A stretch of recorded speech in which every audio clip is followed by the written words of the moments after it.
बढ़ते हैं अगली खबर की ओर। मुंबई क्रूज ड्रग्स केस में आज एनसीबी के डिप्टी डीजी ज्ञानेश्वर सिंह ने मुंबई में प्रेस कॉन्फ्रेंस कर इन्वेस्टिगेशन पर फुल अपडेट दिया। ज्ञानेश्वर सिंह स्पेशल इन्वेस्टिगेशन के लिए दिल्ली से मुंबई आए थे। ज्ञानेश्वर सिंह ने बताया कि एनसीबी की जांच में अब फुल फोकस आर्यन केस पर रहने वाला है। जरूरत पड़ने पर समीर वानखेड़े का दोबारा बयान दर्ज किया जाएगा। आर्यन ड्रग्स केस की जांच कितनी पूरी हो पाई और अभी कितनी बाकी है, कौन कौन फंसने वाला है और कौन बचने वाला है, जानिए हर अपडेट इस रिपोर्ट में।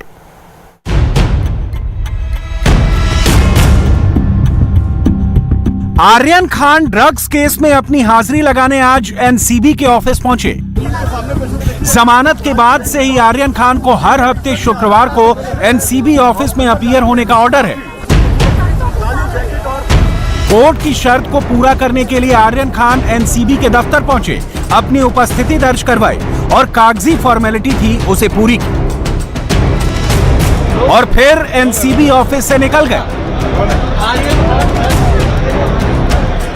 जो जमानत की शर्तें हैं वो शर्तें आर्यन खान ने पूरी कर दी और पूरी करने के बाद जो जमानत की शर्तों का हस्ताक्षर होता है, सिग्नेचर होता है, वो तमाम चीजें नारकोटिक्स कंट्रोल ब्यूरो के दफ्तर मुंबई में आर्यन खान ने दी और उसके बाद आर्यन खान अपने वकीलों की टीम के साथ रेंज रोवर जो गाड़ी है उसमें बैठ के दोबारा जा रहे हैं। हालांकि नारकोटिक्स कंट्रोल ब्यूरो की दिल्ली की जो एसआईटी की टीम है वो आर्यन खान के क्रूज ड्रग केस का बयान लेने के लिए यहाँ पर उन्हें समन दी थी, लेकिन तब उनकी तबियत खराब थी और तबियत खराब होने की वजह से आर्यन खान जो है उन्होंने ये अनुमति मांगी कि वो अगली बार जो है वो आना चाहते हैं। लेकिन आज भी आर्यन खान ने जो अपना बयान है वो नारकोटिक्स कंट्रोल ब्यूरो के एसआईटी की टीम के सामने दर्ज नहीं कराया है। आर्यन खान निकल गए हैं और दोबारा नारकोटिक्स कंट्रोल ब्यूरो के एसआईटी की टीम आर्यन खान को समन देकर बुलाएगी उनका बयान दर्ज कराने के लिए।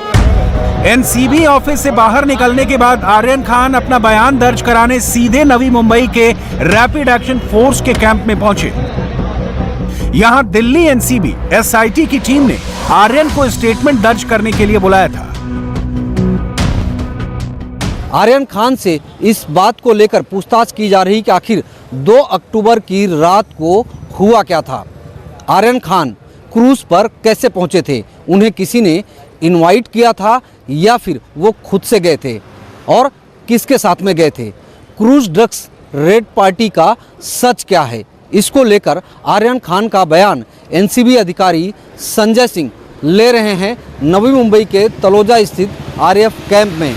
आर्यन खान के बयान के बाद में इस क्रूज पर जो भी लोग मौजूद थे उन तमाम लोगों का बयान जो है वो एनसीबी दर्ज करेगी ताकि इस बात की सच्चाई सामने आ सके कि आखिर 2 अक्टूबर की रात को हुआ क्या था। 15 किरदारों में उलझा क्रूज ड्रग्स केस की जांच कैसे एनसीबी के लिए चुनौती बनी हुई है, इसकी कहानी उन्हीं किरदारों के जरिए बताएंगे। लेकिन उससे पहले एक बार फिर आपको मुंबई एनसीबी के दफ्तर ले चलते हैं, जहां क्रूज ड्रग्स केस के अहम किरदार अपनी हाजिरी लगाने पहुंचे थे। आर्यन खान के बाद अरबाज मर्चेंट भी एनसीबी की ऑफिस अपनी हाजिरी लगाने पहुंचे। ड्रग्स केस में नाम सामने आने के बाद अरबाज मर्चेंट को तो आप पहचान ही गए होंगे। अरबाज आर्यन खान का बचपन का दोस्त है। क्रूज पर आर्यन अरबाज मर्चेंट के साथ ही गए थे। अरबाज मर्चेंट के पास ही एनसीबी को ड्रग्स बरामद हुई थी। अरबाज भी आर्यन के साथ ऑर्थर रोड जेल में तकरीबन 22 दिनों तक बंद रहा था और अब जमानत के बाद हर शुक्रवार को एनसीबी के दफ्तर आकर हाजिरी लगाना होता है। अरबाज मर्चेंट भी नीचे आ चुके हैं और मुनमुन धमीचा आर्यन खान के बाद अरबाज यहाँ पर पिता असलम मर्चेंट के साथ गाड़ी में बैठ रहे हैं। अरबाज ने भी जो शर्तें हैं वो पूरी कर दी हैं। यस तो बिल्कुल साफ तौर पर जो बेल कंडीशन की शर्तें हैं वो पूरी करने के बाद अरबाज अपने पिता असलम के साथ जाते हुए क्रूज ड्रग्स केस में आरोपी मुनमुन धमेचा की भी एनसीबी ऑफिस में हाजिरी हुई। एनसीबी ने आर्यन खान ड्रग्स केस में मुनमुन धमेचा पर ड्रग्स लेने और खरीदने बेचने का आरोप में केस दर्ज किया है। फैशन मॉडल मुनमुन को एनसीबी ने 3 अक्टूबर को ड्रग्स रखने के आरोप में गिरफ्तार किया था। मुनमुन के माता पिता की मौत हो चुकी है। वो अपने भाई प्रिंस धमेचा के साथ दिल्ली में रहती हैं, लेकिन जमानत की शर्त के मुताबिक इसे भी हर शुक्रवार मुंबई एनसीबी ऑफिस में हाजिरी लगानी होती है। हालांकि उसके वकील ने हाई कोर्ट में अर्जी दी है कि मुनमुन को एनसीबी के दिल्ली वाले ऑफिस में प्रेजेंट होने की परमिशन मिले। आप आए थे, ये रेगुलर आप नहीं रेगुलर नहीं, रेगुलर का जो कंडीशन दिया हुआ है वो कंडीशन पूरी करने के हिसाब से आज आए हुए थे। हमने मॉडिफिकेशन का एप्लीकेशन हाईकोर्ट में पुटअप किया हुआ है, जिससे इसकी हियरिंग हो जाएगी, ऑर्डर जो भी आ जाएगा उस हिसाब से हम लोग आगे मूव करेंगे। आपने दिल्ली एनसीबी की मांग की कि आप दिल्ली एनसीबी में आपको जो है रेगुलर हियरिंग का, जो वीकली हियरिंग का मौका दिया जाए, तो उसके ऊपर क्या बातचीत हुई? उसके ऊपर कुछ बातचीत अभी फिलहाल हुई नहीं, हमने सिर्फ अपना अपेयरेंस मार्क किया हुआ है और अटेंडेंस मार्क करके हम लोग निकल रहे हैं। उसके अलावा कुछ भी नहीं हुआ है एनसीबी ऑफिस में। अभी आपसे कुछ अंदर एनसीबी कुछ भी नहीं, नथिंग। मुनमुन से भी कोई बिल्कुल नहीं। सिर्फ हमने आगे इन्फॉर्मेशन दिया कि कुछ भी हम लोग का इंटीमेशन रहेगा आइटिनरी के हिसाब से, तो हम लोग आगे भी प्रोवाइड करते रहेंगे जब तक हाईकोर्ट का कोई ऑर्डर मॉडिफिकेशन का नहीं आता तब तक के लिए। तो अभी मुनमुन दिल्ली जाएंगे? मुनमुन अभी दिल्ली जाएगी वापस। आर्यन खान, अरबाज मर्चेंट और मुनमुन धमेचा तीनों जमानत पर बाहर हैं। क्रूज ड्रग्स केस से इनकी एंट्री के बाद केस में नया मोड़ आ गया था, जिसके बाद किरण गोसावी, प्रभाकर सैल के नाम सामने आने के बाद समीर वानखेड़े 25 करोड़ की फिरौती डील के दलदल में फंसते चले गए। वानखेड़े इस मामले में लगातार सफाई पेश कर रहे हैं। फिलहाल आर्यन समेत 6 मामलों की सीधी जांच से उन्हें हटा दिया गया है, लेकिन जांच की आंच से खुद को अभी तक दूर नहीं कर पाए। एनसीबी के डिप्टी डीजी ज्ञानेश्वर सिंह, जो स्पेशल इन्वेस्टिगेशन के लिए दिल्ली से मुंबई आए हैं, उन्होंने आज प्रेस कॉन्फ्रेंस करके इन्वेस्टिगेशन पर फुल अपडेट दी। कुछ इलेक्ट्रॉनिक एविडेंस, डॉक्यूमेंट्री एविडेंस भी कलेक्ट किए हैं। पूरी टीम ने क्राइम सीन को विजिट किया है और कोशिश किया है इवेंट्स को रिकंस्ट्रक्ट कर सकें। जांच के संदर्भ में कमिश्नर ऑफ पुलिस मुंबई से एक औपचारिक और शिष्टाचार भेंट की गई है और उन्होंने हमारी टीम को पूरी तरह आश्वस्त किया है कि इस जांच में उनका पूरा सहयोग मिलेगा। अभी इस कड़ी में कुछ महत्वपूर्ण गवाहों को शामिल करना अभी बाकी है। उनको एग्जामिन करने के पश्चात शायद हम लोग किसी निष्कर्ष की ओर बढ़ेंगे। ड्रग्स केस की जांच अभी कहां तक पहुंची है? इंक्वायरी कितनी फीसदी पूरी हो गई है और कितनी अभी बाकी है? जांच में शामिल 7 गवाहों ने एनसीबी को क्या बताया? जांच में अभी अहम गवाहों के शामिल करने के क्या मायने हैं? क्या आर्यन खान के खिलाफ अब तक कोई ठोस सबूत नहीं मिल पाया है? डील के आरोप में समीर वानखेड़े फंसेंगे या फिर बचेंगे? प्रभाकर सैल से हम लोगों ने 2 दिन तक लगातार पूछताछ की और उनसे साक्ष्य जुटाने की कोशिश की है। अब जो भी उन्होंने जवाब दिए हैं या साक्ष्य दिए हैं, उनको साझा करना इस समय मीडिया में उचित नहीं होगा। साक्ष्य हैं, गवाह हैं, डेटा है, रिकॉर्ड है, हम सभी को एग्जामिन कर रहे हैं। एनसीबी के डिप्टी डीजी ज्ञानेश्वर सिंह ने अपने प्रेस कॉन्फ्रेंस में ड्रग्स केस की जांच की जो करंट स्टेटस बताई, उसके मुताबिक एनसीबी की जांच में फोकस आर्यन खान पर रहने वाला है। जरूरत पड़ने पर समीर वानखेड़े से दोबारा बयान दर्ज कराया जाएगा। अब तक 7 गवाहों का बयान दर्ज किया है। इलेक्ट्रॉनिक गैजेट भी बरामद किए हैं। मुंबई पुलिस से मिली सीसीटीवी फुटेज की जांच चल रही है। जांच अभी आगे भी जारी रहेगी। क्रूज ड्रग्स केस की इंक्वायरी कब तक पूरी होगी, ये बताना अभी मुश्किल है। केस से जुड़े कुछ अहम गवाहों के बयान लेना अभी बाकी है। शाहरुख खान की मैनेजर पूजा डडलानी का स्टेटमेंट जांच के लिए जरूरी है। किरण गोसावी का बयान एनसीबी के लिए काफी अहम है, जिसके लिए एनसीबी ने कोर्ट का दरवाजा खटखटाया है। सोमवार को सुनवाई होनी है। आर्यन ड्रग्स केस के अहम किरदारों में एक, जिस किरण गोसावी के बयान को रिकॉर्ड करना चाहती है, उस पर एक और एफआईआर दर्ज हुई है। ये वही किरण गोसावी है जिसकी आर्यन खान के साथ सेल्फी वायरल हुई थी। बताया गया कि ये सेल्फी रेड के ठीक बाद ली गई थी। शुरू में गोसावी को एनसीबी का अधिकारी कहा गया और यहीं से इस केस में ट्विस्ट आया।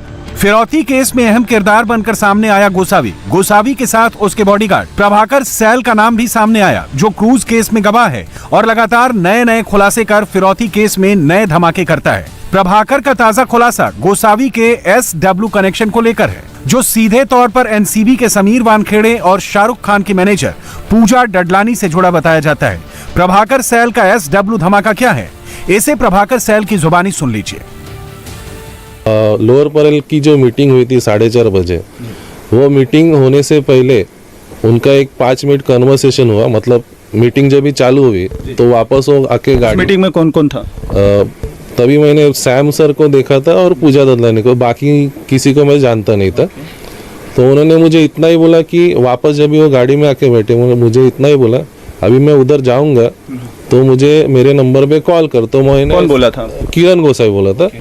तो मैंने बोला सर कौन से नंबर पे? वो तभी 2 मोबाइल यूज कर रहे थे। अच्छा। तो मैंने ऐसा झुक के देखा तो मेरा नाम एडिट करके उन्होंने समीर वानखेड़े जी का नाम तभी सेव कर लिया था। ओके, उन्होंने आपके सामने, आपने खुद देखा कि? हाँ, मैंने देखा क्योंकि मैं डायग्नोस्टिक्स स्क्वायर में मैं बैठा था, मेरे आगे ड्राइवर था, ड्राइवर के बाजू में वो बैठे थे। इससे पहले सैम डिसूजा ने भी आरोप लगाए थे कि गोसावी ने प्रभाकर का नंबर अपने फोन में SW के नाम से सेव कर रखा था, और अब इस बात की तस्दीक खुद प्रभाकर सैल ने भी कर दी है।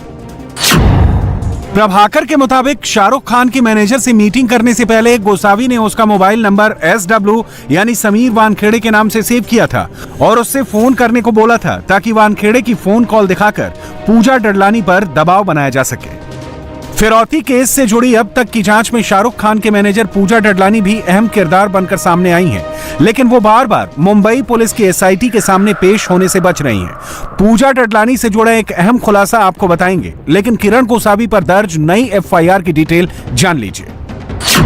KP गोसावी के खिलाफ पुणे के भोसरी पुलिस स्टेशन में नई FIR दर्ज हुई है। FIR में गोसावी पर नौकरी के नाम पर धोखाधड़ी और ठगी का आरोप लगाया गया है। धारा 420 और 406 के तहत केस दर्ज किया गया है। विजय कोंडे नाम के एक शख्स ने किरण गोसावी पर यह आरोप लगाया कि साल 2015 में उसने अलग अलग वेब पोर्टल पर जॉब के लिए अप्लाई किया था। उसी दरमियान शिवा इंटरनेशनल नाम से उसे एक मेल मिला और उसके बाद में उसने किरण गोसावी से उस मेल के आधार पर मुलाकात की और लगभग 2.25 लाख रुपए किरण गोसावी को दिए, लेकिन उसे नौकरी नहीं मिली। इस मामले में किरण गोसावी के ऊपर धोखाधड़ी की FIR पिंपरी चिंचोड़ के भोसरी पुलिस स्टेशन में दर्ज की गई है। अब पिंपरी चिंचोड़ की भोसरी पुलिस भी किरण गोसावी की कस्टडी चाहती है ताकि इस पूरे मामले में किरण गोसावी से पूछताछ की जा सके। गोसावी के खिलाफ 2018 में पुणे में भी धोखाधड़ी का मामला दर्ज हुआ था। इसके बाद लगातार गोसावी के खिलाफ दर्ज 4 मामलों का पता चला और उसे गिरफ्तार कर लिया गया। फिलहाल गोसावी पुणे पुलिस की कस्टडी में है और वो आर्यन ड्रग्स केस में डील को लेकर उसका बयान काफी अहम है, क्योंकि गोसावी और प्रभाकर सैल के बीच 2 और 3 अक्टूबर को व्हाट्सएप पर हुई बातचीत के खुलासे ने कहानी को काफी आगे बढ़ा दिया है। डील हुई थी या नहीं हुई थी, इसकी जांच के लिए पूजा डडलानी का बयान काफी अहम हो जाता है, लेकिन पूजा मुंबई पुलिस के SIT के सामने अभी तक पेश नहीं हुई है। मुंबई पुलिस के SIT पूजा डडलानी को समन भेज चुकी है, 3 बार फोन कर बयान दर्ज करने के लिए बुला चुकी है, लेकिन बीमार होने का हवाला देकर पूजा पिछले 5 दिनों से SIT के सामने पेश होने से बच रही है। आर्यन वसूली केस में पूजा की गवाही काफी मायने रखती है, क्योंकि SIT को अपने छानबीन में एक CCTV फुटेज मिला था जिसमें एक महिला कार से उतरकर गोसावी और सैम से मिलने जाती है। उसके पास बैग भी था। जांच एजेंसियों को अंदेशा है कि वो कहीं पूजा डडलानी ही तो नहीं थी। आर्यन ड्रग्स केस में तमाम ट्विस्ट एंड टर्न के बाद नवाब मलिक बनाम समीर वानखेड़े की लड़ाई 360 डिग्री घूमकर फिर 2 फ्रंट फाइट पर आ गई है। राउंड 1 मुंबई की कोर्ट में हुई, राउंड 2 की फाइट मुंबई पुलिस के SIT के सामने हुई। नवाब मलिक वर्सेस समीर वानखेड़े। राउंड 1 में समीर के पिता ज्ञानदेव वानखेड़े की तरफ से नवाब मलिक के खिलाफ 1.5 करोड़ की मानहानि मामले में सुनवाई हुई।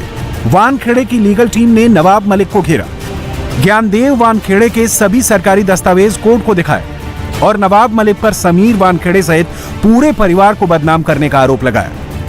वहीं नवाब मलिक की तरफ से पेश हुई लीगल टीम ने अपनी दलील दी। सुनवाई पूरी होने के बाद कोर्ट ने अपना फैसला सुरक्षित रख लिया है। नवाब मलिक वर्सेस समीर वानखेड़े की राउंड 2 की जंग मुंबई पुलिस के SIT में चल रही है। वहां भी समीर वानखेड़े ने अपना बयान दर्ज कराया है। मुंबई पुलिस के SIT वानखेड़े से जुड़े SC केस में जांच कर रही है। वानखेड़े ने यहां भी अपना पक्ष रखने के लिए कई दस्तावेज भी ACP को सौंपे हैं और अपना बयान विस्तार में दर्ज करवाया है। समीर वानखेड़े ने अपने बयान में कहा कि वो शेड्यूल कास्ट से आते हैं, इसलिए उन्हें निशाना बनाया जा रहा है, परेशान किया जा रहा है। जाति प्रमाण पत्र को लेकर उन्हें और उनके परिवार वालों को बोगस कहा। बोगस कहना उनके लिए गाली की तरह है। व्यक्तिगत ईर्ष्या के चलते उन पर आरोप लगाए गए। जाहिर है समीर वानखेड़े और उनके पूरे परिवार के टारगेट पर नवाब मलिक है, जो एक साथ कई मोर्चे पर अटैकिंग मोड में है। क्रूज ड्रग्स केस में हर दिन नए एंगल के जोड़ने से केस की गुत्थी सुलझने की बजाय अभी उलझती ही नजर आ रही है। और जिस एनसीबी पर केस को सुलझाने की जिम्मेदारी है, वो कह रही है इंक्वायरी कब तक पूरी होगी ये बताना अभी मुश्किल है। इंडिया टीवी हर वक्त हर जगह डाउनलोड करने के लिए सर्च करें India TV news Google play store या ऐप स्टोर पर।